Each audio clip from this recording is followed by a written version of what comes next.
ჩავასხი წყალი ორ ქილაში. ერთ ქილაში ჩვეულებრივი წყალი ჩავასხი. მეორეში წყალი წითლად გავაფერადე.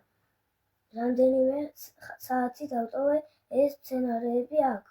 პირველ ქილაში, სადაც ჩვეულებრივი წყალი მისყია, წყლის დონე მოიკლო, მაგრამ მცენარის ღეროში ცვლილებები არ არის. ხოლო მეორე ქილაში, სადაც წითელი წყალი მისყია, მცენარის ღერო გაფერდა წითლად.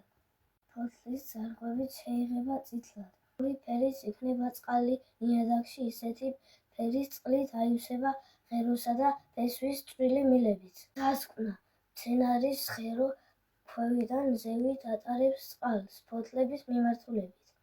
წყალი და მასში გახსნილი მარილები ფოთლებს მიეწოდება ღეროში არსებული წვრილი მილების მეშვეობით.